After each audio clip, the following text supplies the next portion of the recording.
he wrote these books,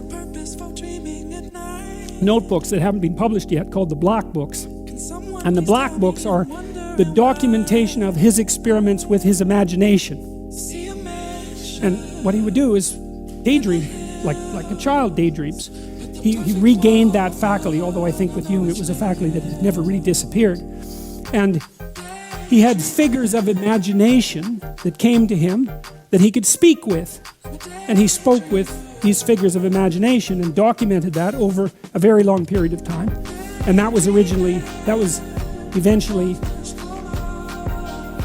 distilled into a book called The Red Book, which was published about 3 or 4 years ago.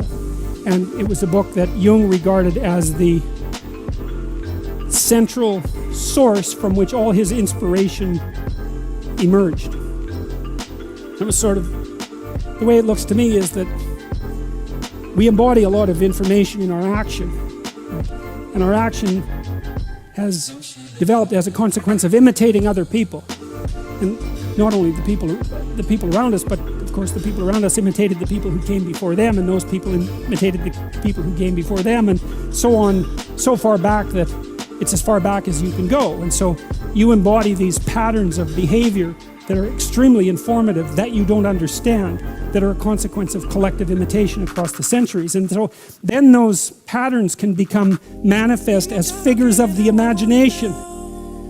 And those figures of imagination are the distillations of patterns of behavior. And so as the distillations of patterns of behavior, they have content. And it's not you, that content.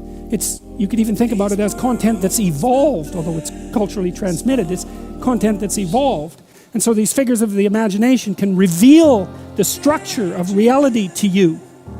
And that's what happened with Jung, and that's what he described in the Red Book, and that was what permeated his psychology, a psychology that was based on the presupposition that the fundamental archetypal structures of religious belief were not pathological, not deceitful, not protective in some delusional sense against the fear of death, but quite the contrary.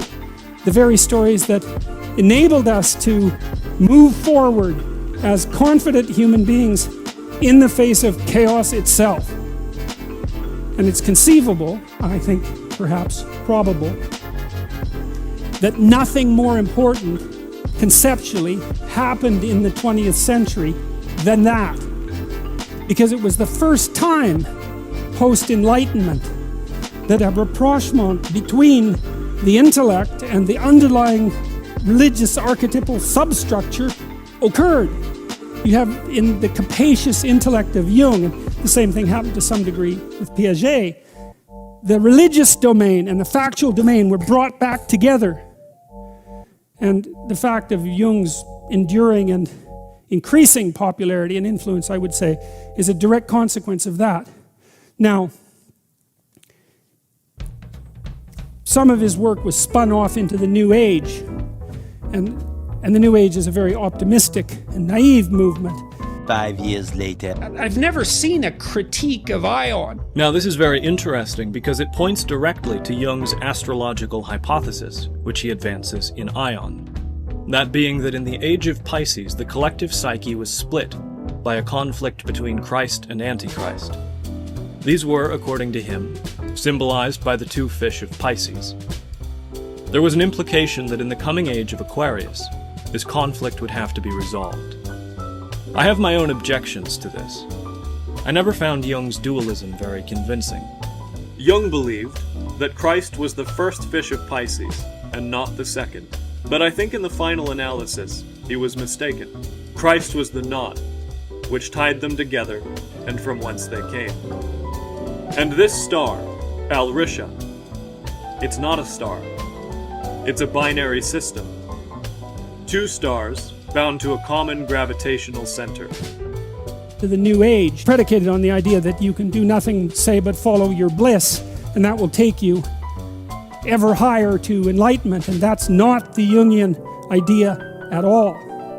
The Jungian idea is that what you most need will be found where you least want to look.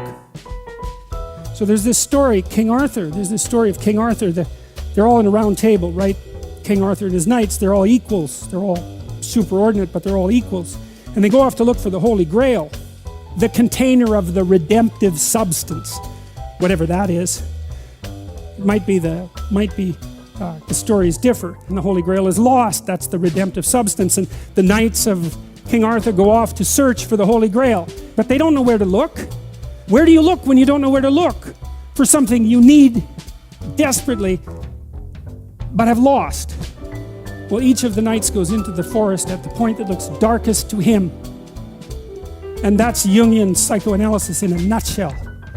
It's like that which you fear and avoid, that which you hold in contempt, that which disgusts you and that you avoid. That's the gateway to what you need to know. There's nothing New Age about that. That's for sure.